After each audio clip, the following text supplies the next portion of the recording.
ሰላም ሰላም ሰላም እንዴት ናችሁ? ሰላም ናችሁ ወይ? እግዚአብሔር ይመስገን ደህና ነኝ። ይህ አሪፍ ሪአክሽን የዩቲዩብ ቻናል ነው። የዩቲዩብ ቻናሌን ሰብስክራይብ በማድረግ ቤተሰቦቼ እንድትሆኑ እጋብዛችኋለሁ። በዚህ አሪፍ ሪአክሽን ዩቲዩብ ቻናል ላይ የተለያዩ ቪዲዮዎች ላይ ሪአክት እያደረግን በተለይም በፌስቡክ ላይ የሚለጠፉ ሐሳቦችን እያነሳን በጋራ የምንወያይበት ሐሳቦቻችንን የምናንሸራሽርበት ዩቲዩብ ቻናል ነው። አብራችሁን ከቆያችሁ ብዙ ትማራላችሁ፣ ትዝናናላችሁ፣ ፈታ ትላላችሁ። ይህ አሪፍ ሪአክሽን ነው። በቅድሚያ እንኳን አደረሳችሁ ብዬ መጀመር እፈልጋለሁ። ታላቁን የትንሣኤ በዓል በማክበር ላይ እንገኛለን። እንኳን ለትንሣኤ በዓል በሰላም አደረሳችሁ። እንግዲህ ጀማሪ እንደመሆኔ ሁላችሁም ይህን ቪዲዮ የምታዩ ውድ ኢትዮጵያና ኤርትራውያን ይህንን ቻናል ሰብስክራይብ በማድረግ ቤተሰብ እንድትሆኑ ጋብዛችኋለሁ። የተለያዩ ቪዲዮዎች ስለቅ ደግሞ በፍጥነት እንዲደርሳችሁ የደውል ምልክቷን መንካት እንዳትረሱ። ለወዳጅ ጓደኞቻችሁ ሼር በማድረግ ቤተሰቤን እንድታበዙልኝ ጠይቃችኋለሁ። ኢዮሪካ የተሰኘ የቴዎድሮስ ካሳሁን ቴዲ አፍሮ አዲስ አልበም የፊታችን ሐሙስ ሚያዝያ 8 ቀን 2018 ዓ.ም በ8 ሰዓት ላይ በራሱ ዩቲዩብ ቻናል እንደሚለቀቅ ሰምተናል። በአልበሙ 18 ሙዚቃዎችም ተካተዋል። እነዚህ 8 ቁጥሮች ምንድናቸው? ቪዲዮቹ ላይ የምናያቸው ይሆናል። ቴዲ በራሱ የፌስቡክ ገጹ ላይ ይፋ አድርጓል የሚለቀቅበትን ቀን፣ በምን ቻናል እንደሚለቀቅ ጭምር ገልጿል። ነገር ግን ማክሰኞ ዕለት የጋዜጣዊ መግለጫ ሊሰጥ እንደነበር ይታወቃል። ጋዜጣዊ መግለጫውም ታግዷል። ይህንን በማስመልከት ቴዎድሮስ ካሳሁን ቴዲ አፍሮ ይፋ ካደረገበት ሰዓት ጀምሮ የተለያዩ ጸሐፊዎች፣ የፌስቡከሮች እና የምናውቃቸው ትልልቅ ሰዎች የተለያዩ ሀሳቦችን በፌስቡክ ገጾቻቸው ላይ አካፍለውናል እና እነሱን እያየን እንቆያለን። አብረን እንቆይ። ተከብሮ ማርጀትና የዘመን የፍጹም መልክ ቴዲ በቀለም ልታጠፈው የማትችለው ሽበት ነው። ስለ ብላቴናው ብዙ ከመጽሐፍ ብዙ አይባልም፣ ብዙ ተጽፎም ጥቂት አይገለጽም። ልባም ሰው ግን ቴዲን እና ስፋቱን በሥራዎቹ ውስጥ ዞሮ ለማየት ጆሮቹን ከፍቶ በግጥምና ዜማዎቹ ውስጥ ቢውል የበለጠ ይረዳዋል። ዛሬም ሆዳቸው አምላካቸው የሆኑ ጥቂቶች የብላቴናው የእውነት ሰይፍ ገና አፎቱ ሳይወጣ የሚርዱት ወደው አይደለም፣ የሚጠሉት ከሚወዱት በላይ የጥበቡን ጉልበትና ልክ አውቀውታል። ወዶ ገቢውም ሆነ በብር የተሸጠ ሁሉ ከመቅለል የዘለለ ዕጣ ሳይኖራቸው ቢቅበዘበዙም እውነት ሰፋሪው ሕዝብ ግን የነገሰውን ሊያነግስ የቀናት ምጥ ይዞታል። ቴዲ ሽበት ነው። በቀለም ልታጠፋው ልትደብቀው ብትሞክር ከስር በጥበብ በእርጋታ ይፈካል። ተደብቆ መጉላት ይችልበታል። በምላጭ ልታጠፋው ስትለፋ ጭራሹን ይበዛል። በጥቁር ሻሽ የማታስረው የሀገር ሽበት፣ ሳንዘራው ያጨድነው ያለ ጊዜው የበቀለ ሽበት። ብቻ አትልፋ። ቴዲ ወጣት መሳይ ሽማግሌ ነው። ለመጥፋት ስንቃረብ በግጥም መክሮ በዜማ አራርቶ ከልባችን የሚያስታርቀን ወጣት መሳይ ሽማግሌ፣ ከፍቅር እስከ ሀገር ልብና አድማሱ ለሰፋለት አኗኗሩ ምሳሌ፣ አንደበቱ ፈዋሽ ለሆነለት የዘመናችን መልክ ጥበብና ዕድሜ ይትረፍረፍለት። ኢትዮሪካ ወዳጄ፣ ሙሉ ቃል ልብ አድራሽ ስለሆኑ ቃላቶች ከልብ እናመሰግናለን። እንግዲህ እንዳያችሁት ነቢዩ ሲራክ በዚህ መልክ ገልጾታል። ቴዲን አሞካሽቷል። ቴዲን አድንቆታል። በእርግጥም ቴዲ የማይደነቅ ሰው አይደለም። በጣም የሚደነቅ የሚከበር ሰው ነው። እኔም በግሌ ይህንን ጋራለሁኝ። ነቢዩ ሲራክ በዚህ መልክ ገልጾታል። እስቲ ቀጣዩ ማን ነው? ምን አለ? አብረን የምናየው ይሆናል። የትውልድ ድምፅ፣ የጥበብ ትንሣኤ የክቡር ዶክተር አርቲስት ቴዎድሮስ ካሳሁን ቴዲ አፍሮ በጉጉት የምጠብቀው አልበሙን በ8/8/2018 ዓመተ ምህረት ከቀኑ 8 ሰዓት ላይ ሊያደርሰን መሆኑ መሆኑን አብስሮናል። በተሰማራሁበት የሙያ ዘርፍ ለዘመናችን በመትጋት ኪነጥበብን በሚገባት ልክ አክብርሃት እሷን መልሳ ስታከብር አይተናል። አባጣ ጎርባጣ በበዛበት የሀገራችን የኪነጥበብ ጎዳና በጽናት በመጓዝ ከደረስክበት ክብር መድረስህ ለምንወድህና ለምናከብርህ ከደስታ ባለፈ ለእኛ ትልቅ መነቃቃትና ትምህርት ሰጥቶናል። አዎ ካንተ ብዙ ተምረናል። ጥበብን ለሀገርና ለወገን መሳሪያነት በማዋል የትውልዱን ህመም ማዜም፣ ታሪክን መዘከር፣ ፍቅርን መስበክ፣ ይቅርታንና አንድነትን ማወጅ፣ ሀገርና ሰንደቅን ከፍ አድርጎ ማሞገስን ተከናንበታል። ስለምንወድህና ስለምናከብር ብቻ ሳይሆን በእውነት ክብር ስለሚገባህ ነው ክብር ይገባሃል የምንልህ። ይቅናህ ንጉሥ፣ ክብር ይገባሃል። ኢቶሪካ ፍቅር ያሸንፋል። ቴዎድሮስ ካሳሁን። ያሬድ ነጉ መለሰ። ያሬዶ የእውነት ለመናገር ይበል የሚያሰኝ አይነት ጽሑፍ ነው ለጥፈ ያገኘው። እጅግ በጣም ደስ ብሎኛል። ምክንያቱ ደግሞ በአንድ ሙያ ውስጥ ያሉ ሙያተኞች በዚህ ልክ መከባበር፣ ሪስፔክት መሰጣጣት ሲችሉ እጅግ በጣም ለሙያውም ለሙያተኛውም ትልቅ ነገር ነው ብዬ አምናለሁና ሁላችሁም ከያሬድ ነጉ ልትማሩ ይገባል። ሁላችንም በኪነ ጥበብ ሙያ ውስጥ ያለን ሰዎች ከያሬድ ነጉ ልንማር ይገባናል። የሙያ አጋራችንን ማበርታት፣ የሙያ አጋራችንን ማሞገስ፣ ማክበር፣ የሚገባውን ሪስፔክት መስጠት ከኛ ይጠበቃል። ከዚህ በኋላ ደግሞ የምናየው አንድ ትልቅ ጸሐፊ በፌስቡክ ገጹ ላይ የለጠፈውን ነው። ይህ ጸሐፊ ንጉሥ ወዳጅ ነው ይባላል። በተለያዩ ሚዲያዎች ላይ ሲሰራ አውቀዋለሁ። ጋዜጠኛ ነው፣ ምርጥ ጸሐፊ ነው። አዲስ ዘመን ላይ ኢትዮጵያ ፕሬስ ድርጅት ውስጥ ይሰራ እንደነበርም አውቃለሁ። የተለያዩ ሚዲያዎች ላይ በኃላፊነት ጭምር የሰራ ድንቅ ጋዜጠኛ ነው። እሱ ያስቀመጠበት መንገድ ደግሞ የተለየ ነው። የተለያዩ ሰዎች ፌስቡክ ላይ የለጠፉትን ሀሳብ ትንሽ ለመተቸት የሞከረበት ጽሑፍ ነው። ንጉሥ ወዳጅ ነው የራሱን ሀሳብ አይደለም ፌስቡክ ገጹ ላይ ያጋራው። ብርሃኑ ሎ በሚል ስም የተጋራን ጽሑፍ ነው፣ የተለጠፈን ጽሑፍ ነው ለማጋራት የሞከረው። እስቲ የጽሑፉን ሀሳብ በጥቂቱ ለማየት እንሞክር። ሁሉም ፖለቲካ አድርገን እንዘልቀው ይሆን? በኢትዮጵያና ውጭ በሚኖሩ ሀበሾች መካከል የሚደረገው የፖለቲካ ልፊያ ይገርመኛል። በእኛ ሀገር ሁሉም ነገር ፖለቲካ ነው። በቃ አንድ ስዕል ቢሳል፣ የሆኑ አልባሳት ቢለበሱ፣ ጭፈራ ቢጨፈር፣ ብቻ ማንኛውም ነገር ፖለቲካዊ ወይም ብሔረሰባዊ ትርጉም ይሰጠዋል። ከዚያ ጎራ ይለይና የፌስቡክ ወይም የዩቲዩብ ፍልሚያ ይካሄድበታል። አንዳንዴ ድጋፍም ተቃውሞም ልክ ያልፍና ወደ ጣዖትነት ያድጋል።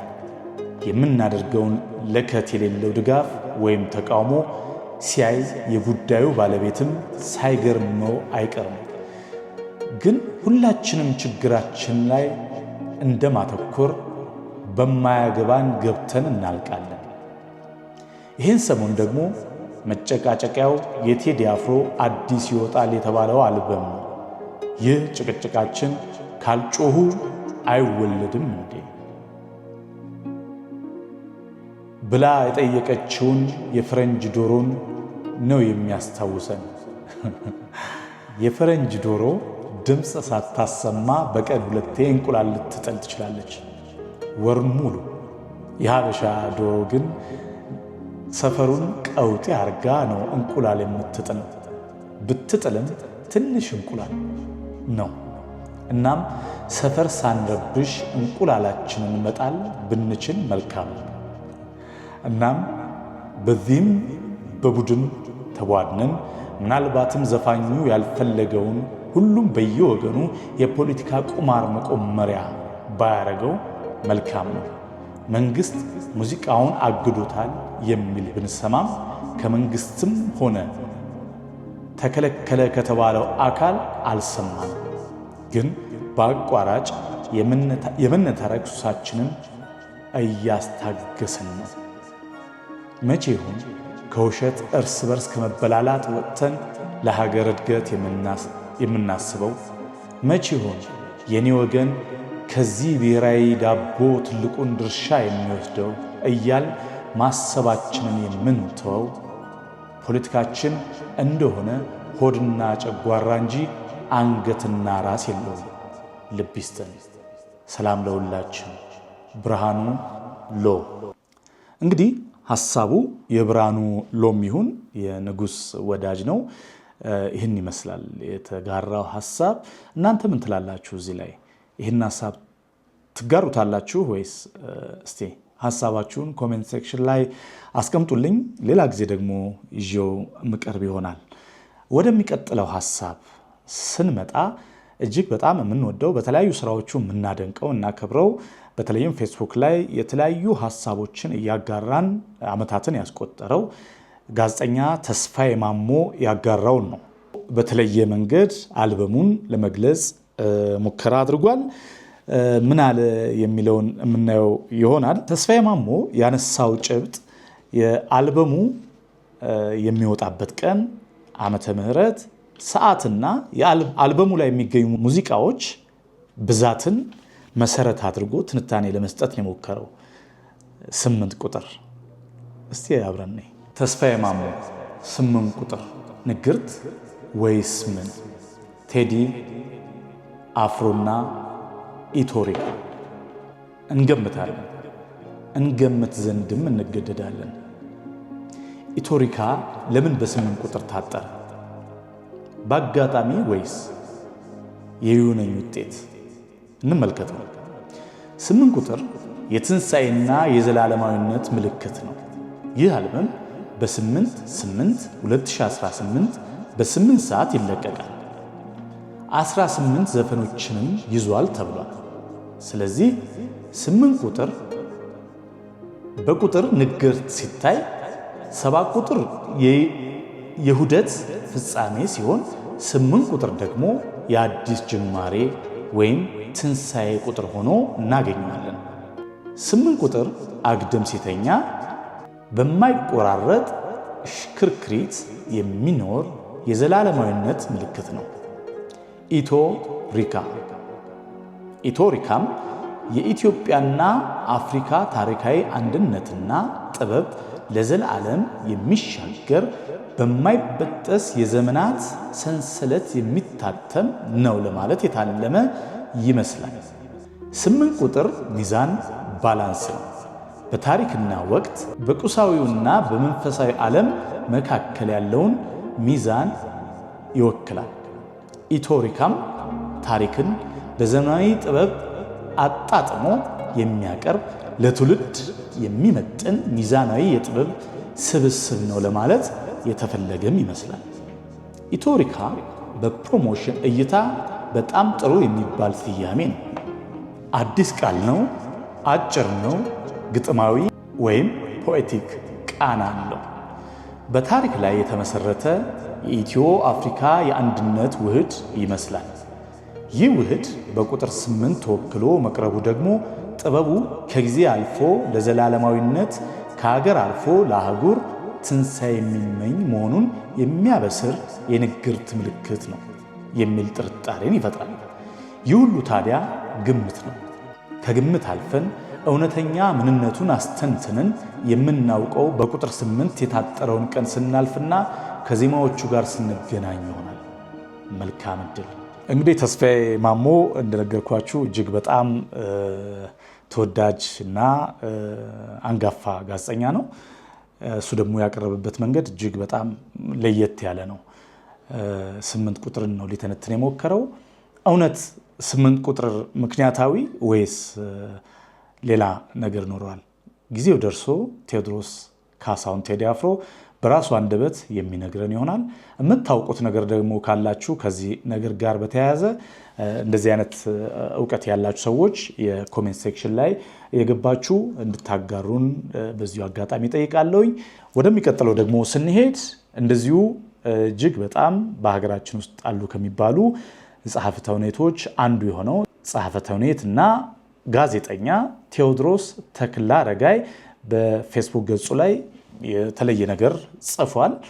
እሱ ደግሞ በአንድ ዘመን ከተፈጠረ ታሪክ ጋር አያይዞ ንጽጽራዊ ሐሳቡን ለማስፈር ሞክሯል። እስቲ ጽሑፉን አይተን እንመለስ። ቴዲ አፍሮን ማሰር ሳይሆን ማክሰር ነው የሚያዋጣው።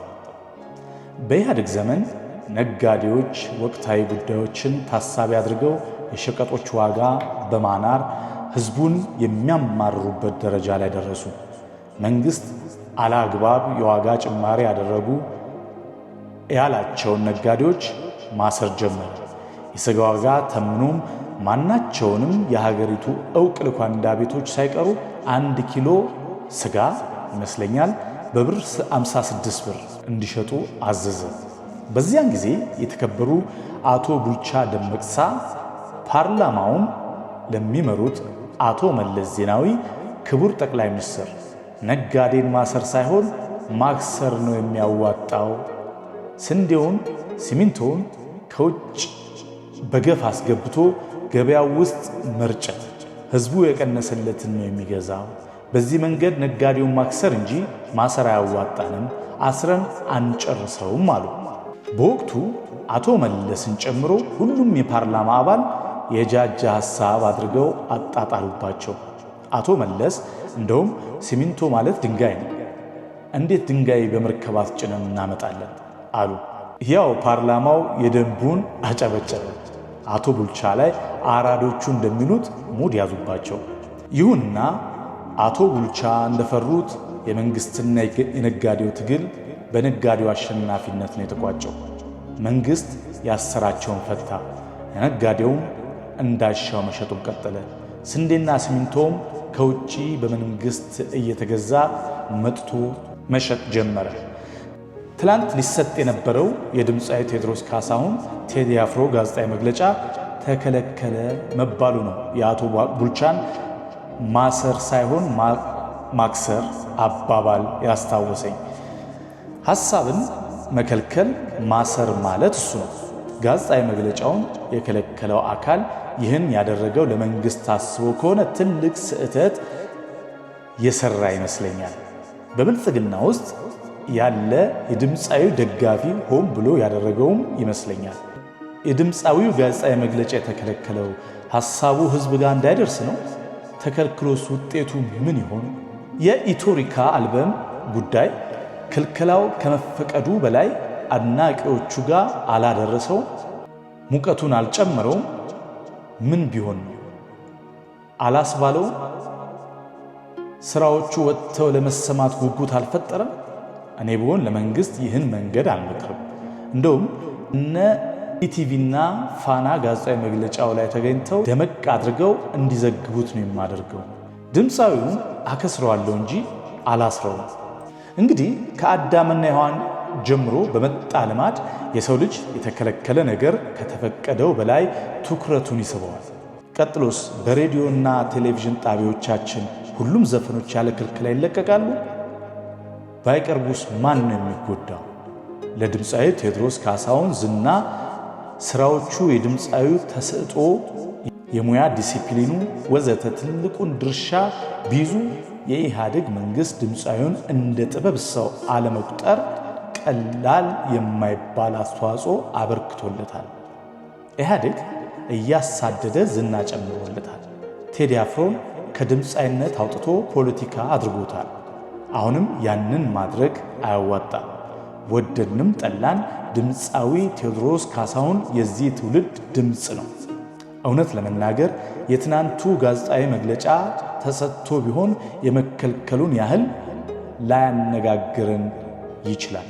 መከልከሉ ግን ይኸው እያነጋገረን ይገኛል። በክልከላው ድምፃዊ እጅግ አትርፎበታል። ከነገ ወዲያ ሐሙስ አልበሙ ይለቀቃል። ስራዎቹ ሳይሰሙ የተፈጠረው ሙቀት ንዳድ ሆኖ ይቀጥላል። ሐሙስ አንድ ሳይሆን 2 በአንድ አልበም ነው የሚለቀቀው። ይዘቱ የማነጋገሩን መድረክ እንደሚረከብ ደግሞ ይጠበቃል። ቀጥሎ የሚፈጠሩ ጫናዎች ቢኖሩ ድምፃዊውን አሁንም ይበልጥ ወደ ህዝቡ ያቀርቡታል። የቴሌቪዥን ጣቢያዎቻችን ስራዎቹ ላይ ከፊልም ሆነ ሙሉ እገዳ ቢጥሉ አሁን እንደ ኢህአዴግ ጊዜ አይደለም። የቴዲ አፍሮ ኦፊሻል ዩቲዩብ ድረገጽ ጎብኚዎችን ቁጥር በብዙ እጥፍ መጨመር ነው የሚከተለው። መንግስት ይህን እንዲሆን ይፈልጋል። ቴዲ አፍሮን ማክሰር አያዋጣው፣ ማሰርን ይመርጣል። አሁን የምርጫ ወቅት ነው። ማንም የፖለቲካ ድርጅት ቢሆን ወደ ምርጫ በቀረበ ቁጥር የማይሰራውን ጭምር ቃል እየገባ የመራጮቹን ቁጥር ያበዛል እንጂ ነጥብ መጣል አይፈልግም። ብልጽግናም እንዲሁ። የትናንትናው ክልከላ ግን ብልጽግናን ቀላል የማይባል ነጥብ ያስጥለዋል። በአንጻሩ ደግሞ ለድምፃዊው ደግሞ ሳይከፍል ፕራይም ታይም ማስታወቂያ ነው የተሰራለት። አልበሙ ሲወጣ መንግስት የማይፈልጋቸውን ድምጾች ሊሰማ ይችላል። ዝም ማለት ነው የሚያዋጣው። በስምንት መርፌ ብሎም ቢዘፍን በልጅነታችን እንደምናደርገው በሆድ እየሰደቡ ዝም ማለት ነው የሚያዋጣው። የብልጽግና የፌስቡክ ሰራዊትም ቴዲ አፍሮን ንቀው እንዲተዉት ምንም መልስ እንዳይሰጡት ይነግራቸው ነው የሚገባው። ይሄን አዝማሪ ነካክተን የነፃ ማስታወቂያ አንሰራለትም ማለት ነው የሚያዋጣው። ቴዲ አፍሮን ማሰር ሳይሆን ማክሰር ነው የሚያዋጣው። የሚገርም ነው። ያው ቴዎድሮስ ተክለአረጋይ ማለቴ ነው በጣም አወዛጋቢ የሆኑ ጽሁፎችን በመጻፍ ይታወቃል። ፌስቡክ ላይ የራሱ ምልከታ የራሱ ዓለም ያለው ሰው ነው። ይሄ ምናልባትም አንድ የመንግስት ሹመኛ ወይም አንድ የመንግስት የኮሚኒኬሽን ባለሙያ ሊል የሚገባውን ወይም ይለዋል ተብሎ የሚጠበቀውን ነገር ነው ቴዲ እያለ ያለውና ከየት ወገን እንደሆነ ግራ እስኪያጋባ ድረስ ማለት ነው። ከቴዲ ወገን እንዳልሆነ ግልጽ ነው ማለት ለኔ እናንተም ይሰማችኋል አላውቅም። ያው ቴዲ ይታወቃል በጣም ግልጽ ነፃ የሆነ ዓለም የራሱ የሆነ ዓለም ያለው ጸሐፊ ነውና ይሄንን ብሏል እንግዲህ ፌስቡክ ገጹ ላይ። አሁን ደግሞ ይህን ጽሁፍ የለጠፈልን አሁን የምናነበውን ሄኖክ ለማ ይባላል። ሄኖክ ለማ የፊልም ባለሙያ ነው። ፊልም ጸሐፊ እና ዳይሬክተር ነው። በርካታ ማህበረሰብ አንቂ ጽሁፎችን የፌስቡክ ገጹ ላይ በመለጠፍ እናውቀዋለን። እጅግ በጣም እኔ በቅርብ የማውቀው እና የማደንቀው የማከብረው ባለሙያ ነው። እስቲ ምን አለ እናንብበው። ልጅ እያለን ትዝ ይለኛል ጫማ ሊገዛልን ገበያ ተወስደን የወደድነውን ጫማ እንለካና ያለ ልክ ሰፍቶን ወይም ጠቦን እያለ እህሳ እንዴት ነው ስንባል ሌላ የማይገዛልን ይመስል ልኬ ነው ብለን እንገግም ነበር። እውነት ነው የሁላችንም እንትናት። ዛሬም በጉልምስና ልካቸው ያልሆነ ሐሳብ ተሸክመው ልካቸው ያልሆነ ሙያ ላይ ተሰማርተው አሊያም ልካቸው ካልሆነ ሰው ጋር ትከሻ ይለካኩና ያጠለቁት ነገር ጠቦ እያስጨነቃቸው አሊያም ሰፍቶ እየወለቀባቸው እየተቸገሩ ልኬ ነው ብለው ግግም ባዮች በዝተዋል። እነዚህ አይነት ሰዎች ምንም ቢባሉ ልኬ ነው ከማለት አይመለሱም። ሌላ ለእናንተ የሚሆን አለ፣ ይሄኛው ይቅርባችሁ፣ እድሜያችሁ አይፈቅድም ቢባሉም አይሰሙ። ምክንያቱም ጫማዋን ካወለቁ ከወንበሯ ከለቀቁ መልሶ የሚገዛላቸው ያ ቦታ የሚሰጣቸው አይመስላቸውምና ይፈራሉ። ስለዚህ ጣታቸው እስኪቆረጥ አሊያም ባዶ እግራቸውን እስኪኳትኑ ድረስ ጊዜ መልስ እስኪሰጣቸው ግግም ብለው እነሱም እየቆሰሉ እኛንም እያቆሰሉ የሰውን ብር፣ ጊዜ፣ ሞራል እያከሰሩ ይኖራሉ። እነዚህን ጊዜ መልስ እስከሚሰጠን እኔ እስከሚገላግለን እየጠበቅን የተጫሙት ነገር ልካቸው የሆነና ግን እያደነቅን እያሞገስን ያምርብሃል አታውልቀው እያልን እንቀጥላለን። ቴዎድሮስ ካሳሁን ሆይ ሙዚቃ ያምርብሃል አታውልቀው ልክህ ነው። እኔም እላለሁ ቴዎድሮስ ካሳሁን ቴዲ አፍሮ ሙዚቃ ልክህ ነው፣ ያምርብሃል እኔም በዚህ ሐሳብ እስማማለሁ። ቴድሮስ ይችላል ወይ? ማናችንም እዚህ ላይ ለድርድር የምናቀርበው ወይም ደግሞ ቆም ብለን ለአንድም ሰከንድ ቢሆን ማናስብበት ጉዳይ ነው ይሄ። ቴድሮስ ለሙዚቃ ነው የተፈጠረው፣ ይችላል፣ የእውነት ይችላል። እኔ ደግሞ ዛሬ አይደለም ቴዲን የማውቀው፣ በጣም ከልጅነት ጀምሮ ነው። አንድ አካባቢ ነው ተወልደን ያደግነው። በልጅነቱ ጀምሮ ከሙዚቃ ጋር ያለውን ቁርኝት ከሙዚቃ ጋር ያለውን ትስስር በተለይም መስታወት የሚባል ብዙዎችን ያበቃ የቲያትርና የሙዚቃ ክበብ ነበር ከፍተኛ 7 አካባቢ አዲስ ከተማ ትምህርት ቤት ውስጥና እዛ ጭምር አውቀው ነበርና ለቴዲ ይሄ ሲያንስበት ነው። እኔም መስማማለሁ በዚህ ለማለት ነው። እንግዲህ እንቀጥላለን። አሁን ደግሞ የማሳያችሁ የእግረኛው ሚዲያ ባለቤት የሆነው ተክለ ሃይማኖት ሁላችንም እናውቀዋለን፣ ሁላችንም በስራዎቹ እናደንቀዋለን። አንድ የወዳጁ የዩቲዩብ ቻናል ላይ ቀርቦ የሰጣት አነጋጋሪ የሆነች ሐሳብን ነው ማስመለክታችሁ። እስቲ እንመልከተው። አርጊ ኢንተርቪው መጠየቅ የማልፈልገው ሰው ቴዲ አፍሮ ነው።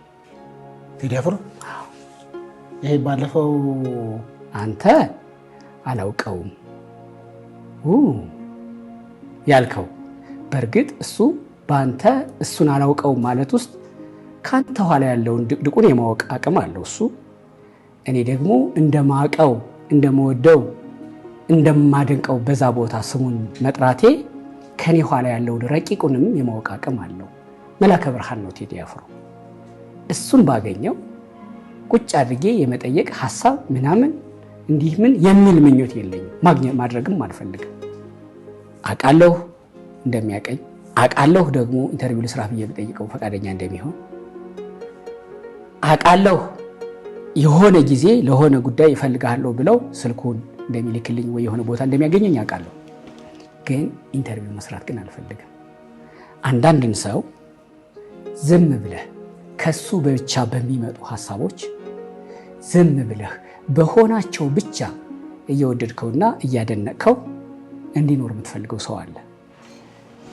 አክብረኸው ብቻ ጀግንነት ራሱም ይላል። ጀግንነት አንዴ ነው ሁሌ አይለካም ይላል። ቴዲ አፍሮ እስካሁን ያለበት የኪነ ጥበብ ዕውቀቱ፣ ጭምትነቱ ያን ያክል ሰማይ የነጠረ ዝናውን ማኔጅ የሚያደርግበት ችሎታው ይሄ ሁሉ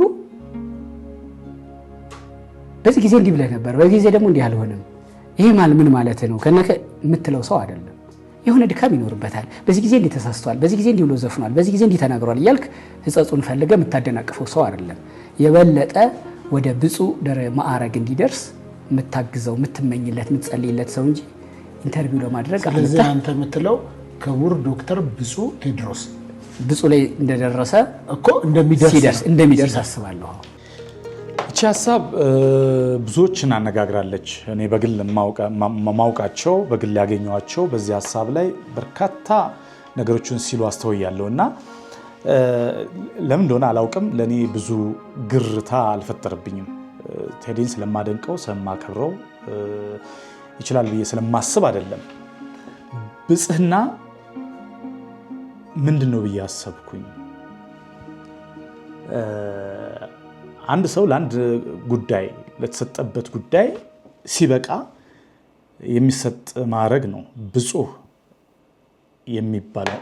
ካመናፈስ ነው እውነት ነው መንፈሳዊ ብቻ ነው የሚሆነው።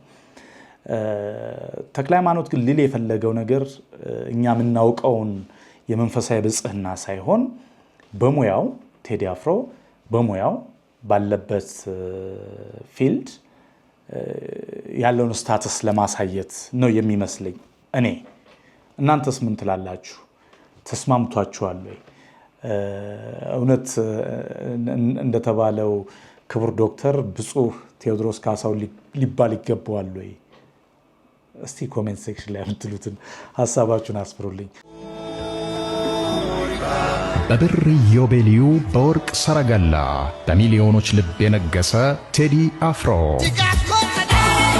ዘፈንን ከዘመን አዋዶ ፍቅርን ከሰላም አጋምዶ ማስደመም ያውቅበታል። እንዴት አምሮባታል ዛሬ ኢቶሪካ ከ8 ዓመት በኋላ የፊታችን ሐሙስ ሚያዝያ በ8ኛው ቀን በ8ኛው ወር ከቀኑ 8 ሰዓት ላይ በራሱ የዩቲዩብ ቻናል ይለቀቃል። ኢቶሪካ። በመጨረሻ ቴዎድሮስ ካሳሁን ቴዲ አፍሮ ነገ ሚያዝያ 8 ቀን 2018 ዓ.ም 8 ሰዓት ላይ 18 ዘፈኖችን የያዘ አልበሙን ኢቶሪካን ይለቃል። ሁላችሁም ተጋብዛችኋል። ይህንን የኢቶሪካ ሙዚቃ መለቀቅን ተከትሎ በርካታ ዩቲዩብ ቻናሎች በስሙ ተከፍተዋል፣ ለማደናገር ጭምር ነው። ስለዚህ ከሱ ተጠበቁ።